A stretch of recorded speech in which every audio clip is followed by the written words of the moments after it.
कन्या भ्रूण हत्या किसी भी समाज के लिए कलंक है। एक ऐसा कलंक जो कि न सिर्फ देश के लिए अभिशाप है, अपितु संपूर्ण मानवता के लिए एक कैंसर है। एक ऐसा कैंसर जिसके खिलाफ जागरूकता नहीं बढ़ी तो मानवता के आगे एक प्रश्नवाचक चिन्ह लग जाएगा। अगर इस प्रश्न का उत्तर नहीं ढूंढा गया तो मानवता भी मिट सकती है, और अगर मानवता ही मिट जाएगी फिर विजय सिद्धि क्या लाएगी।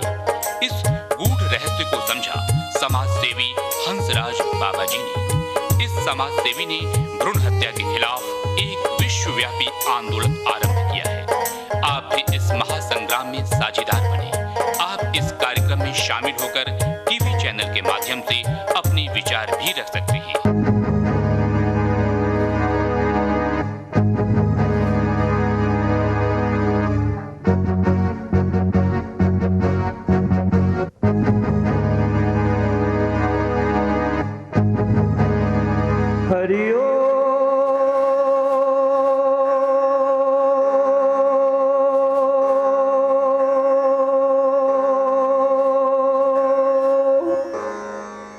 श्री सतगुरुदेवाय नमः। पहले करूं मैं मां शक्ति रूप की पूजा, जिसके सिमरन से कृपा से सभी कार्य पूर्ण होते हैं। समस्त सृष्टि की उद्भव तिथि तथा सहार कारणी भगवती परम कल्याणमयी मां के श्री चरणों में मेरा कोटि कोटि प्रणाम।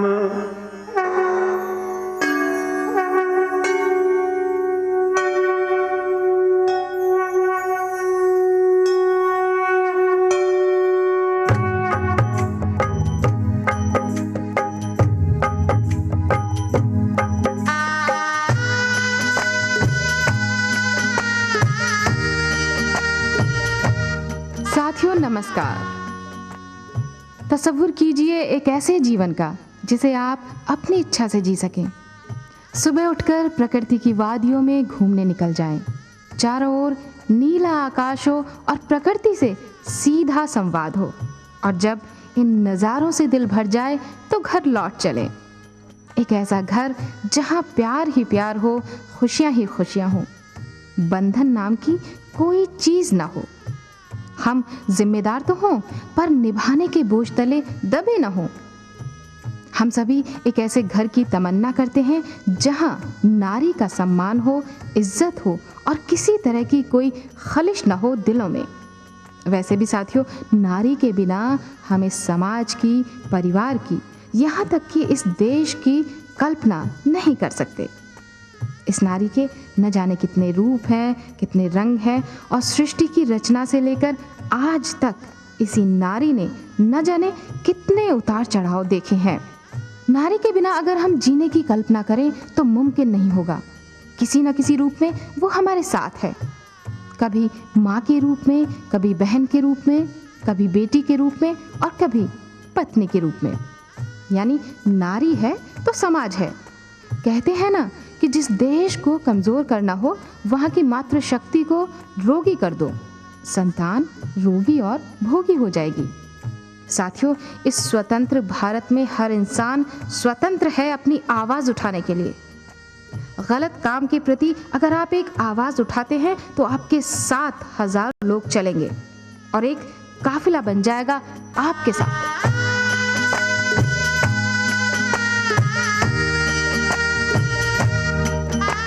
साथियों, आइए इस कार्यक्रम को आगे बढ़ाते हैं और कन्या भ्रूण रक्षा हेतु एक आवाज़ उठाते हैं इन गीतों के माध्यम से, और अनुसरण करते हैं बाबा हंसराज भूटानी का, जिन्होंने कन्या भ्रूण रक्षा के लिए एक बुलंद आवाज़ उठाई है।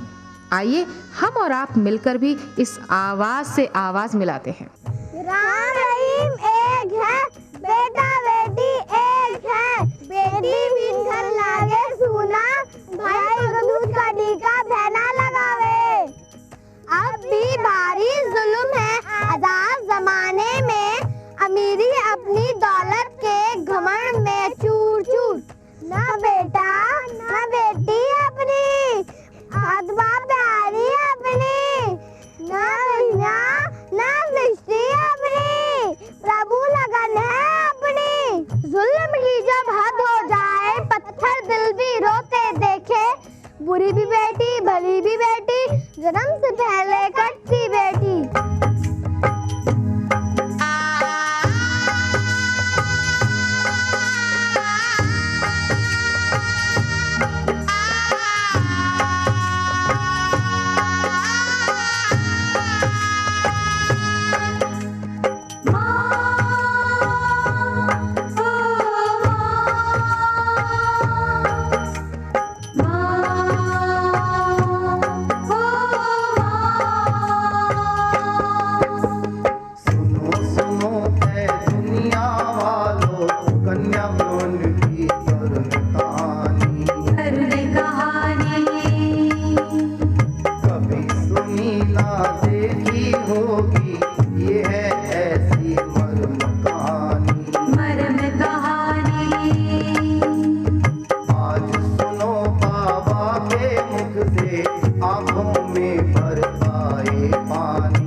लक्ष्मी माँ काली की घर घर पूजा होती है, फिर क्यों माँ की कोख में ही कन्या की हत्या होती है। बेकसूर है जो उसको क्यों ऐसे मारा जाता है, बेजुबान पुत्री को मौत के घाट उतारा जाता है। सुन कन्या की करुण कहानी, आंखों में भर आए पानी। अपनी कोख की कन्या की जब माँ ने ही ले ली जिंदगानी, अनचाही संतान से वो छुटकारा पाना चाहती है। उसी समय कन्या के दिल से करुण पुकार ये आती है, मैं हूँ तेरा अंश वंश क्यों कत्ल मेरा करवाती है। अपने ही हाथों से बेटी को मरवाना चाहती है।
हत्या का दर्द जो कन्या सहती है, उसकी आत्मा रो रो के माता से क्या क्या कहती है। क्यों अपने मन मंदिर में तू पाप का रंग चढ़ाती है। क्या है मेरा दोष, तू मेरी हत्या क्यों करवाती है? कन्या पूजन करती है तू माँ हर साल नरातों में, फिर क्यों लहू रचाना चाहे मेरा अपने हाथों में? नारी ही जब नारी को अपमान और घृणा देगी, तू ही बोल ओ माता फिर दुनिया नारी को क्या देगी? बिन नारी ना सृष्टि चलती, ये तो तू भी जाने माँ। बख्श दे मेरे प्राण, नहीं तो सहेगी जग के ताने माँ। साथियों, इस कार्यक्रम के माध्यम से हम आपको बताएंगे कि किस तरह नारी आज भी बहुत मायनों में पुरुष के बराबर नहीं है। आपको पता है, जब इंसान जंगलों और गुफाओं में रहता था, तब लोगों में एक आदिम तरह का समाजवाद था। उस समय परिवार का केंद्र नारी थी। वो अपने परिवार की मुखिया होती थी और परिवार के सारे लोग उसकी बात मानते थे, उसका आदर करते थे। लेकिन जैसे जैसे इंसान के ज्ञान का विस्तार हुआ, तो एक नए ढंग की सोसाइटी बनी और उस समाज पर कब्जा किया पुरुष ने। जिसकी लाठी उसकी भैंस का ये सिलसिला एक बार शुरू हुआ तो फिर रुकने का नाम नहीं लिया। प्रकृति ने स्त्री पुरुष की शारीरिक रचना में भिन्नता पैदा कर जितना उपकार किया है, शायद उससे कहीं ज्यादा नुकसान पहुंचाया है।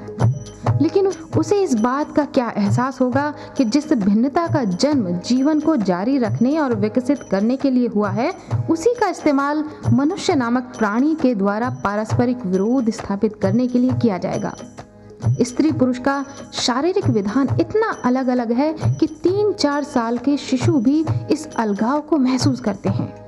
निश्चय ही इसके सांस्कृतिक कारण भी हैं, बल्कि ये कारण ही ज्यादा असरदार हैं, क्योंकि जन्म से ही लड़के लड़की को न केवल अलग अलग ढंग से पाला जाता है, बल्कि उनमें लैंगिक विभेद की चेतना पैदा करने की भी योजनाबद्ध कोशिश की जाती है।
समझ तू यूं बेगानी माँ, तू भी आती कैसे जग में जो यूं ही करती नानी माँ।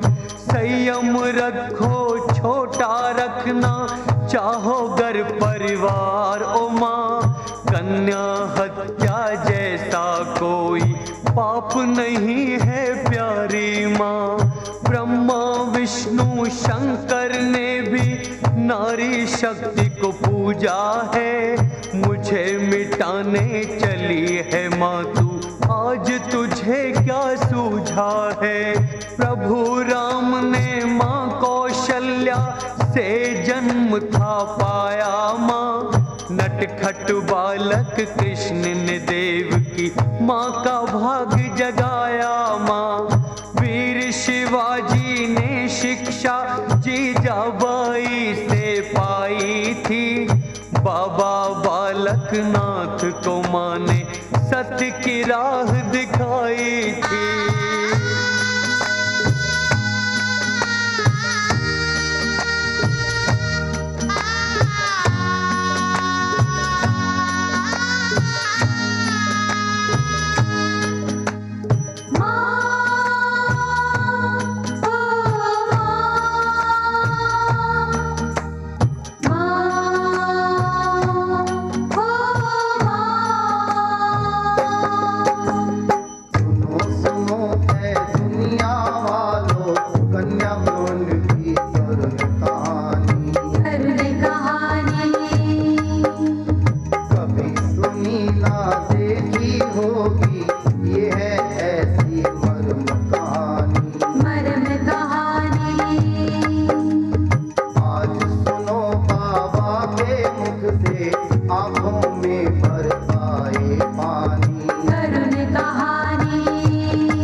उनकी करुण कहानी।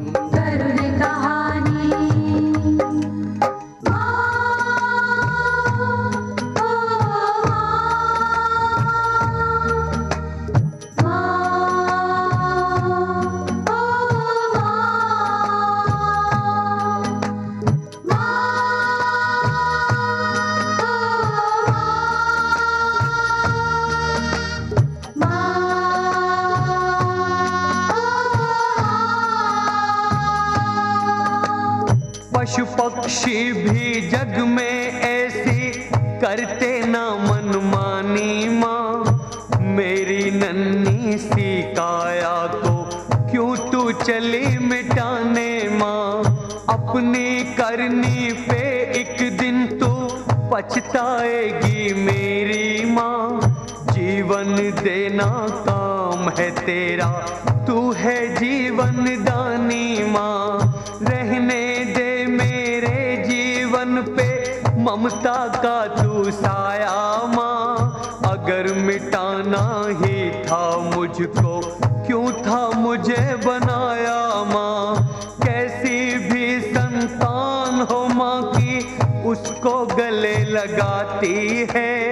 इसीलिए भगवान से ऊंचा दर्जा माता पाती है। बेजुबान दिल मेरा कब से करता है फरियाद ओ माँ। अपनी ही बेटी के लिए तू काहे बनी जल्लाद ओ माँ।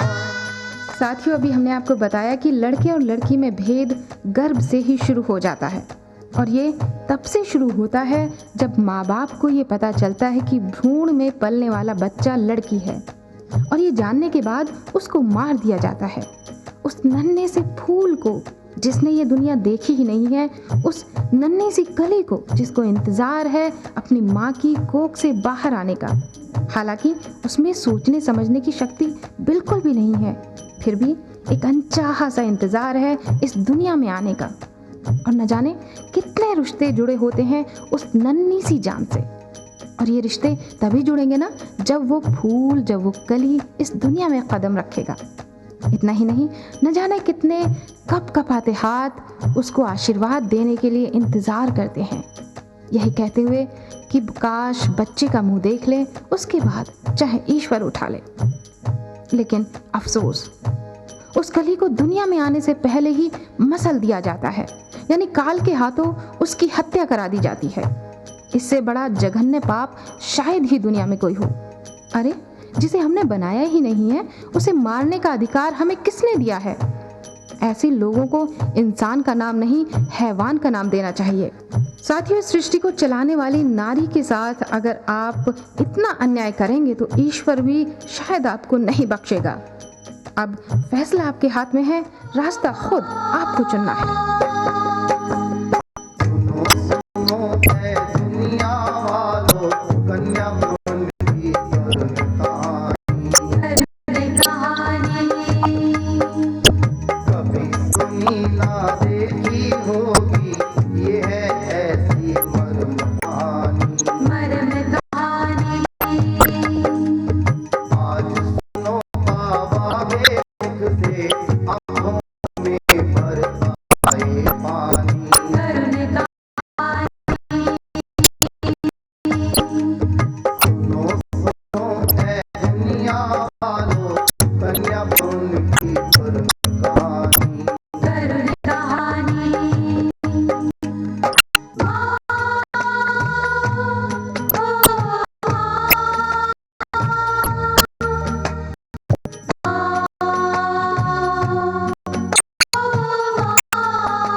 प्रणाम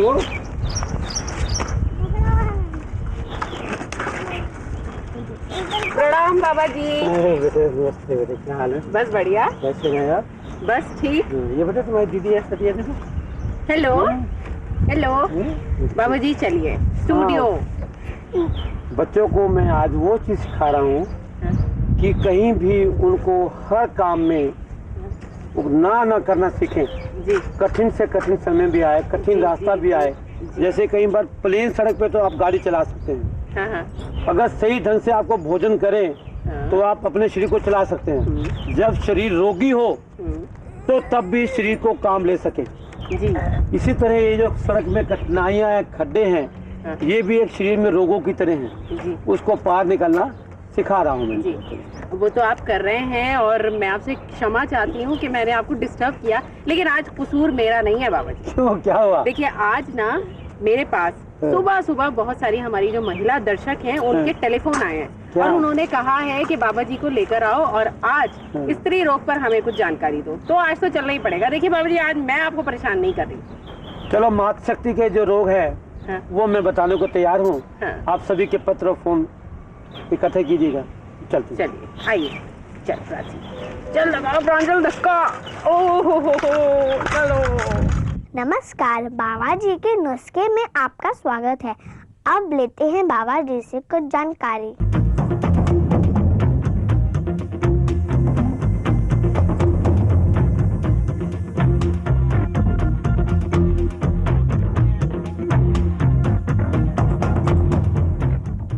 नमस्कार, आज एक बार फिर हम आपका स्वागत करते हैं बाबा जी के नुस्खे कार्यक्रम में।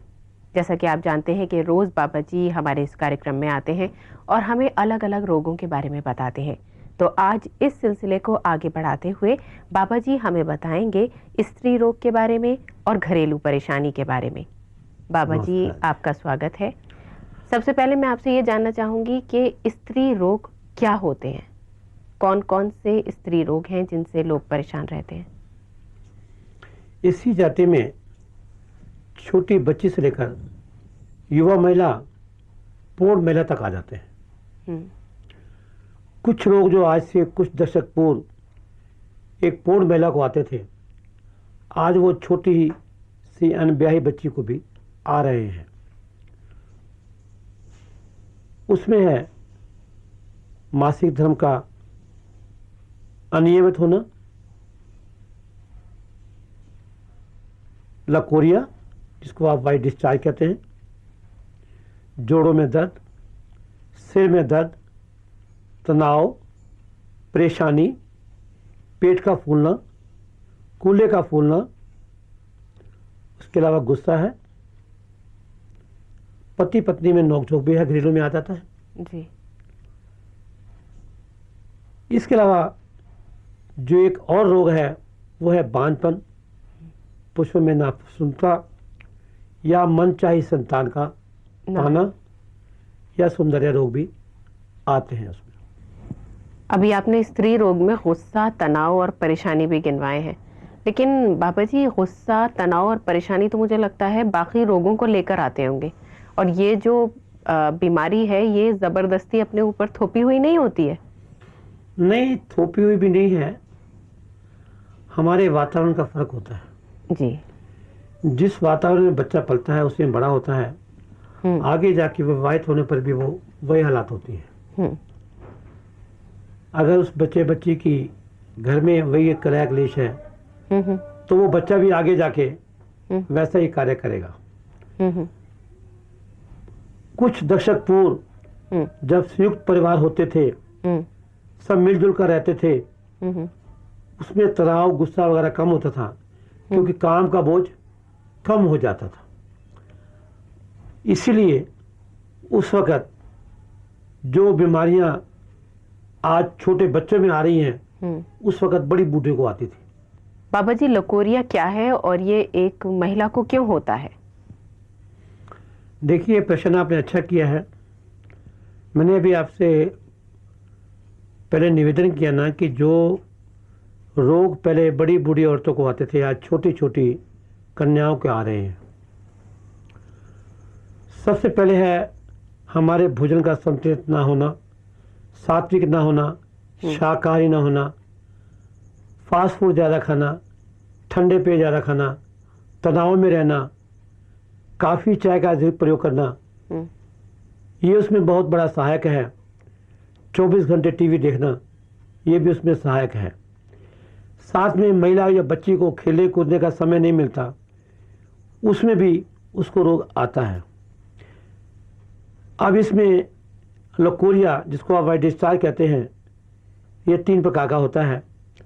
पहला तो कभी कभी वाइट रंग में, तीसरा लगातार बहुत गहरा वाइट रंग में, तीसरा है गहरा पीला बदबूदार रक्तयुक्त। इसमें अगर विवाहित स्त्री है तो उस पुरुष को भी हानि हो सकती है, औरत को तो है ही है। अच्छा, फिर इससे बचाव क्या है, इसका इलाज क्या है, दवाई क्या है? सबसे उत्तम है जो चीज़ें मैंने अभी आपको बताई हैं उसको दूर करें, खुश रहें, ऐसा भोजन ना करें जो आपको हानि करे। सात्विक भोजन, हरी साग सब्जियां, खुश रहें, भजन कीर्तन में अच्छे गीत देखें, गंदे अश्लील चित्र ना देखें, अच्छे विचार रखें, अच्छी सोसाइटी रहे, वो लाभदायक है। गंदी जगह पे जाए नहीं, गंदी जगह पे बाथरूम नहीं करें। एक फटकड़ी लें, उसको पानी में गर्म करें, दिन में 5 बार उस जगह की सफाई करें, और सफाई करने के बाद नीम का पाउडर, गुलाब पत्ती का पाउडर वहाँ रखें, जैसे नाली को साफ करता है स्वीपर, उसके बाद उसके ऊपर चूना डालता है। ये भी एक गंदी नाली है, मल द्वार की नाली है, उसको साफ करने के लिए आपने फटकड़ी के पानी से धुलाई कर दी और चूने के रूप में नीम पाउडर और गुलाब पत्ती का पाउडर रख दिया। कई बार ये वायुबादी से भी आता है, उसके लिए श्री अनंत चूर्ण स्पेशल आप हमारा प्रयोग कर सकते हैं, ये भी लाभदायक है। जिस महिला को ये रोग है वो चिड़चिड़े स्वभाव की, तनावग्रस्त, पति पत्नी से मेल नहीं, बर्तन तोड़ना, घर में गृह क्लेश और नींद आना, उठना नहीं, जोड़ों में दर्द, ये सब रोग उसमें है जो किसी में नहीं है, वो इस महिला में आएंगे। अभी आपने बोला कि बादी, ये बादी क्या होती है? बादी शब्द उसमें आता है जो भोजन पचता नहीं, गैस वायु बनाता है, उसको हमारे पंजाबी शब्द में बादी आता है, जिसको आप त्रिदोष रोग भी कह सकते हैं, वात पित्त कफ, ये चीजें उसमें आती हैं। अभी बाबा जी, जो एक ऐसी बीमारी है महिलाओं में जिनसे वो बहुत दुखी रहती हैं और उससे जल्द से जल्द छुटकारा चाहती हैं, वो है मोटापा। आप मोटापे के बारे में बताइए। खासतौर से ये हाथ और कूल्हे का हिस्सा बहुत हैवी हो जाता है कुछ औरतों का, और वो चाहती हैं कि इससे उनको छुटकारा मिले। कुछ दर्शकों ने हमारे पहले एपिसोड देखे होंगे, अब मैं उसको दोबारा रिपीट तो करूंगा नहीं क्योंकि मेरे पास समय का अभाव है, फिर भी मैं आपको बता रहा हूं, उनको दोबारा देखें और मोटापे के लिए हमारा श्री अनंत चूर्ण स्पेशल खाएं। ऐसी चीज़ें ना खाएं जिससे वजन बढ़ता हो, अपना काम स्वयं करें। जो भी व्यक्ति या महिला कर्म करेगी उसको लाभ मिलेगा। थोड़ा शरीर में मसाज करें रामबाण तेल से, त्रिफला चूर्ण खा सकते हैं, हर्बल देसी चाय यूज कर सकते हैं, हरी साग सब्जियां खा सकते हैं, गोभी, अरबी, भिंडी, देश से बचने वाला भोजन, मांसाहारी भोजन प्रयोग नहीं करें, ये आपको लाभदायक है। बाबा जी, कुछ महिलाओं को मासिक धर्म में बड़ी परेशानी होती है और उनकी जो तारीख होती है वो भी आगे पीछे हो जाती है, तो इसके क्या कारण होते हैं? अभी आपने ये मासिक धर्म आने का या रुकने का जो प्रश्न है पूरा नहीं लिया। क्यों कि मासिक धर्म जो कब शुरू होता है, कैसे बंद होता है, इसके अलग अलग कारण हैं। आज से कुछ दशक पूर्व ये बच्ची जब 17-18 साल की हो जाती थी तो तब उसको आता था, लेकिन आज के युग में फास्ट फूड, मांसाहारी भोजन, तनाव, चिंता, गंदे चलचित्र देखने से 11 साल 12 साल की बच्ची को शुरू हो जाता है। इसी प्रकार तनाव चिंता में रहने से ये अनियमित विधि हो जाता है। फिर कई बार जब एमसी देश में आता है तो बच्ची को असहाय पीड़ा होती है, उसके लिए श्री अनंत निरोग चूर्ण का प्रयोग करें। सेहत अनुसार उसमें वो चीज सही हो जाएगी।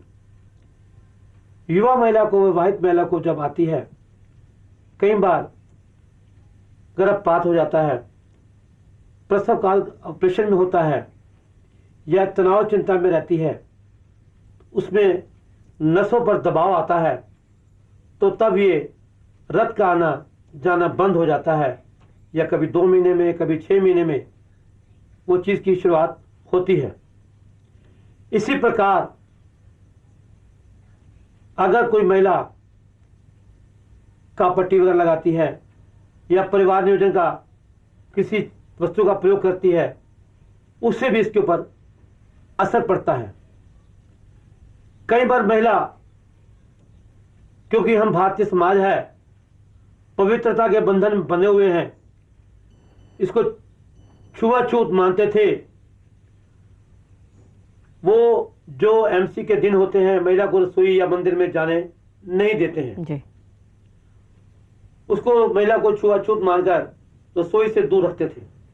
लेकिन आज वो सब चीजें एक बात बन के रह गई है। क्यों? कि एकल परिवार होने की वजह से घर में दूसरी कौन सी महिला है जो रसोई में जाए, इसलिए छुआछूत खत्म हो गई है। पहले वहां गंदे कपड़ों का प्रयोग होता था, आजकल वो चीज नैपकिन भी साफ स्वच्छ आ गई है। तो उससे स्वच्छता से वहां यौन रोग होने का खतरा कम हो जाता है। अच्छा, ये बताइए बांझपन क्या है?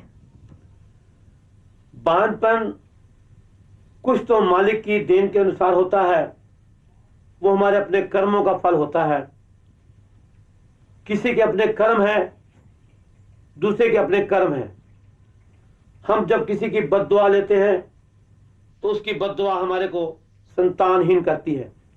अगर हम दुआएं लेते हैं तो वो महिला को पुत्रवती भी बनाता है, अच्छी योग्य संतान भी उसको दुआएं से मिलती हैं।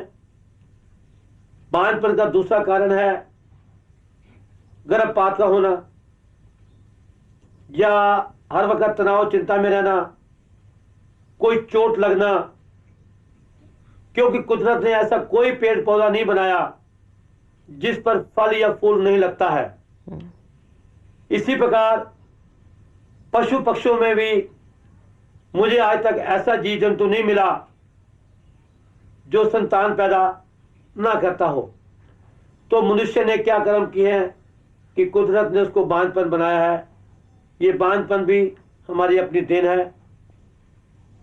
अगर चोट वोट से या ट्यूब बंद होने से कोई ऐसी शिकायत है तो उसका उपचार आयुर्वेदिक में है।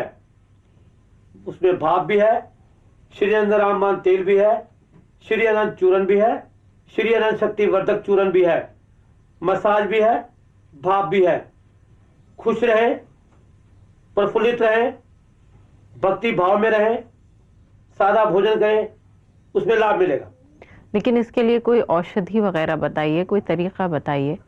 देखिए, ऐसा है, इस वक्त मैं लाखों करोड़ों जनता के सामने बैठा हूं। कोई माता पिता के साथ बैठा है, कोई भाई बहन बैठा है, कोई छोटे बच्चियां बैठी हैं। जिसको ये समस्या है, कृपया अपने पूर्ण डाटों के साथ फोटो सहित अपना जवाबी पत्र लिखें। मैं जवाब के साथ उसको लिख सकता हूं। मैं दर्शकों को ये चीज खुलासे में नहीं बता सकता। मिलते हैं एक छोटे से ब्रेक के बाद।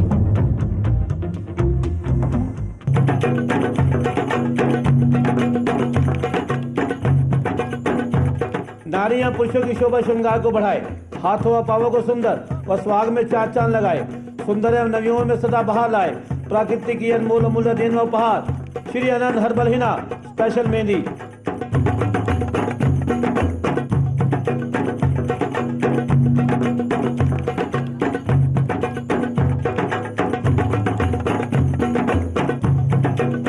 राजस्थान सोजत मारवाड़ की मनमोहक घाटे की पीसी सदा अपनाएं व लगाएं। अब नए पैक में खरीदे पसंद आने पर खुला पैकेट वापस कर पूरा मूल्य लें। सोमवार अवकाश। संपर्क करें 011-2702-3597 2710-594। SMS करें 32303113। कुरियर द्वारा प्राप्त करें। प्रदीप कुमार भूटानी, श्री रंजना धार्मिक वस्तु भंडार, 32 बड़े पाए, मेन बाजार, रानी बाग चौक, शुकुर बस्ती, दिल्ली 34।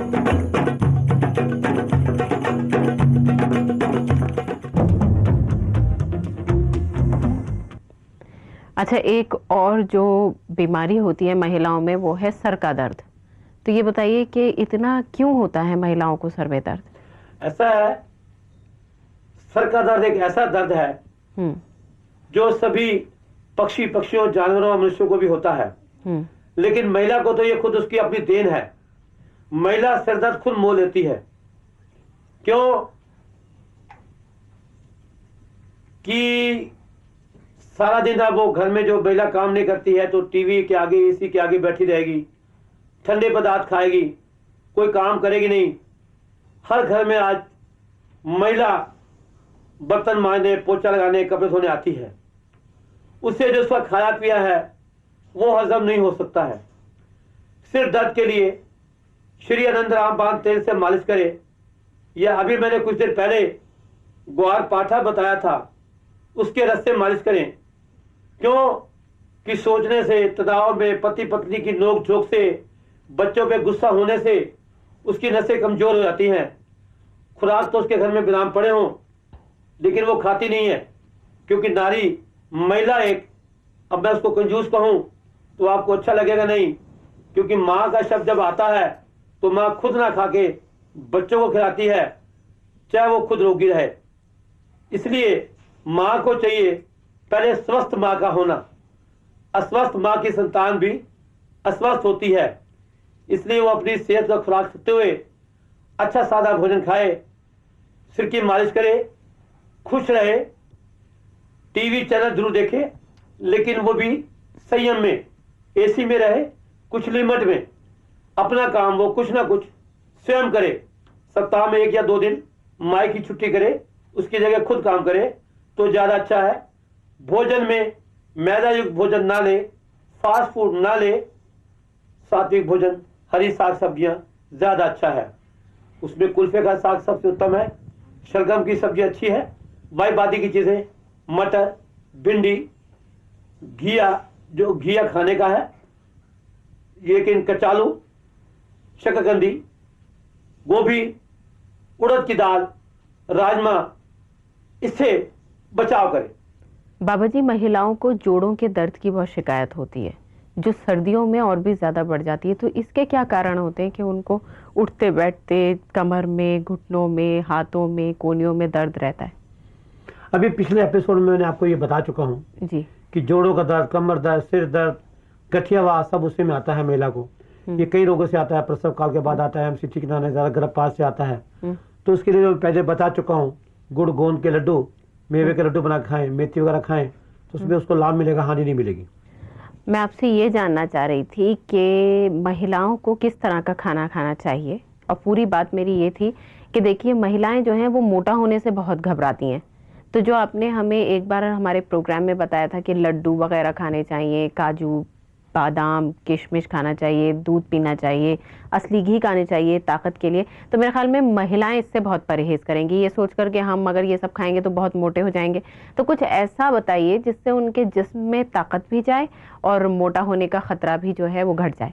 पहली बात तो मातृ शक्ति को मैं ये निवेदन करता हूँ कि वो ये ना सोचें कि मैं ये सब भोजन करने से मोटी हो जाऊंगी। ऐसा भोजन करने के साथ साथ वो श्री आनंद योग चूर्ण खाएं तो वो मोटी नहीं होंगी। दूसरी बात, अगर वो चीज़ें ये नहीं खाना चाहती हैं तो हरी साग सब्जियों पे ज़्यादा जोर दें। क्यों कि जो पशु है हरी साग सब्जी से ही उसका दूध आता है। घोड़ा है, चना खाता है, उसमें ताकत आती है। तो ये जो चीज़ें आप वो नहीं खाना चाहते हैं तो आप दूसरी चीज़ें खा सकते हैं, उसमें भी ताकत वो है, वो मोटापापन नहीं लाता है, तो उसमें ज़्यादा फायदा है। अगर मोटापापन आता है उसके साथ साथ अपनी श्रम शक्ति का प्रयोग करें, आप में मोटापा नहीं आएगा। मिलते हैं एक छोटे से ब्रेक के बाद।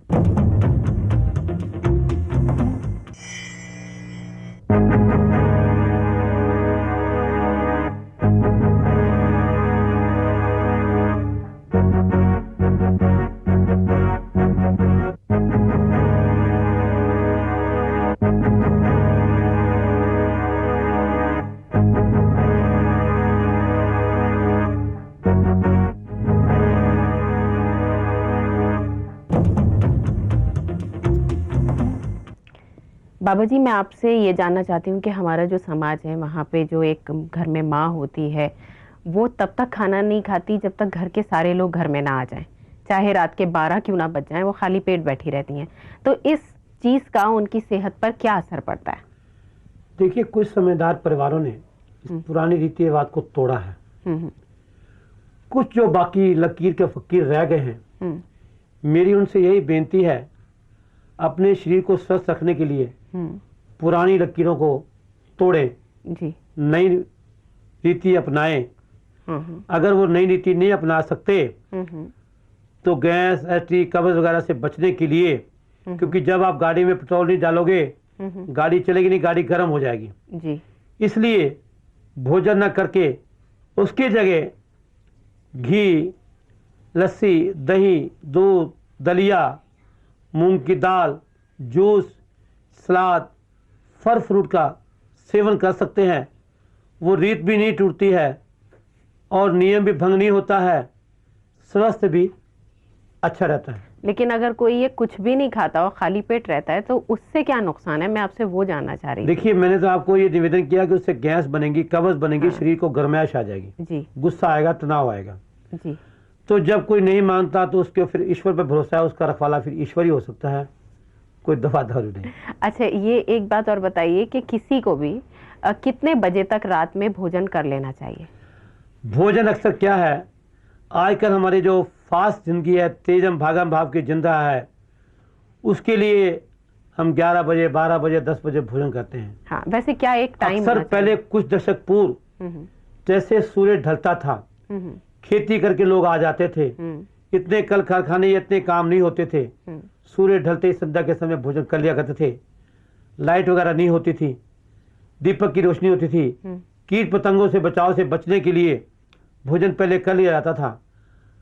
जैन समाज आज भी कुछ वर्ग में संध्या से पूर्व ही भोजन कर लेते हैं, नहीं तो आप बेसमय भोजन खाने से ही रोग पनप पड़े हैं। बाबा जी, आजकल जो हर लड़की की ख्वाहिश होती है वो ये होती है कि वो एकदम फिट रहे और एकदम सुडौल लगे, तो इसके लिए उन्हें क्या करना चाहिए? और पता है सबसे मजे की बात क्या होती है कि वो पतले रहने के लिए, फिट रहने के लिए खाना छोड़ देते हैं। तो इसका बताइए कि कितना नुकसान हो सकता है आगे चलकर, और कैसे वो अपने आप को फिट रख सकते हैं खा पी के? देखिए, भोजन तो किसी हालात में भी नहीं छोड़ना चाहिए, चाहे वो रोगी है चाहे वो अरोगी है। भोजन में वो तत्व हैं कि जो रोग को कोसों दूर करते हैं, और दूध में वो पौष्टिक तत्व है जो अनेक रोगों से लड़ाई करता है।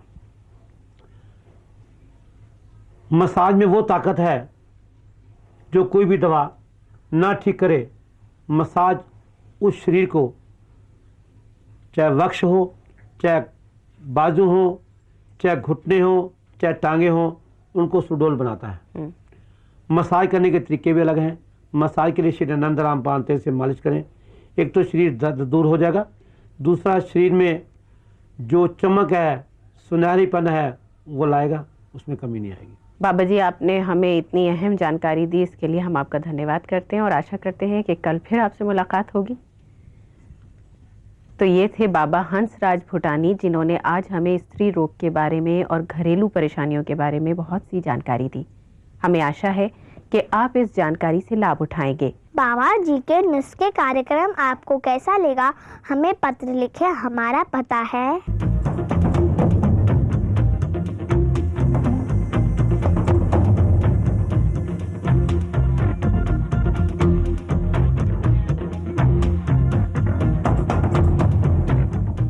कल फिर हम इसी समय बाबा जी से कोई और रोगों के बारे में जानेंगे। नमस्कार।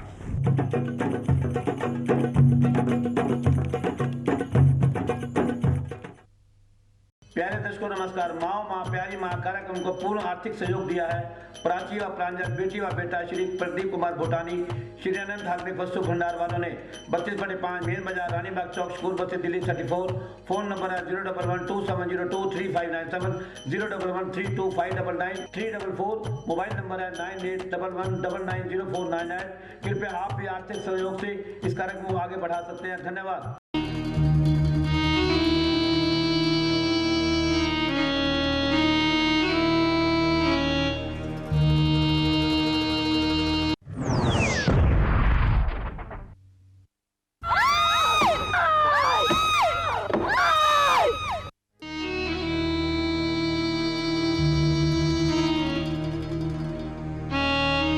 नमस्कार।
नर्तन पाना मेरी मैया बच्चों का है खेल नहीं, जन्म जन्म के शुभ कर्मों का होता जब तक मेल नहीं। पंच तत्व की सुंदर काया माटी में क्यों रोले, जहर का प्याला हाथ में लेकर अमृत अमृत बोले। यह तन है कागज की पुड़िया, बूंद पड़े गल जाएगी। कहे पागल बाबा ओ मैया बिन कन्यादान पछताएगी। बचपन मेरा देख सकीना, तू आगे पछताएगी। जब घेरेगा तुझे बुढ़ापा, याद मेरी तब आएगी। अच्छा माँ अलविदा, इंशा अल्लाह शब्बा खैर। ना रखूंगी तेरे अंगना अपने नन्हे नन्हे पैर।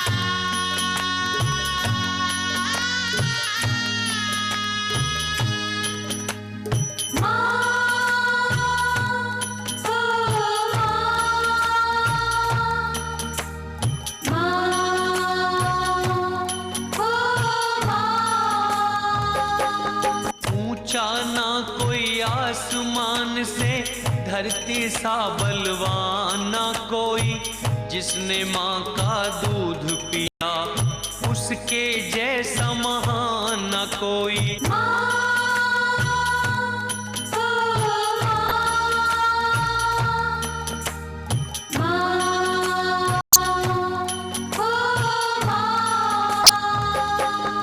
ऊंचा ना कोई आसमान से धरती सा बलवान ना कोई, माँ का दूध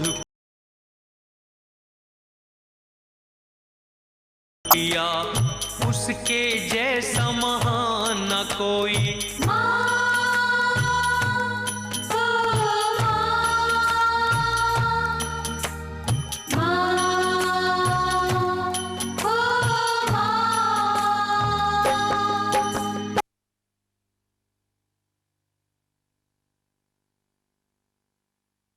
ऊंचा ना कोई आसमान से धरती सा बलवान ना कोई, जिसने माँ का दूध पिया उसके जैसा महान ना कोई।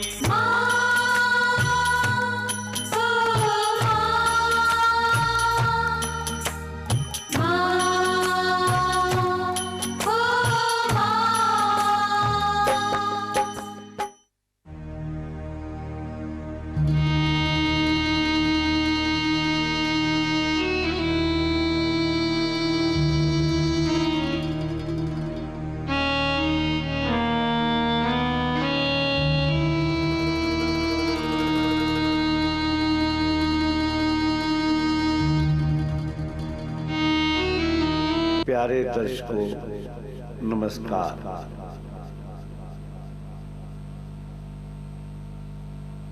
अभी आपने ये मेरा कार्यक्रम देखा व सुना, जिसमें मेरी यूनिट के सभी सदस्यों ने तन मन धन से लगन से काम किया है। ये आपको कैसा लगा, इसके बारे में आप इनको उत्तर अवश्य लिखिएगा। ये रिकॉर्डिंग मेरी फिल्म शुरू होने से पहले की गई है, और ये जो मैं बोल रहा हूँ ये भी फिल्म शुरू होने से पहले की गई है। मैंने कहा था हो सके तो इसमें मेरी मौत हो जाए, तो अफसोस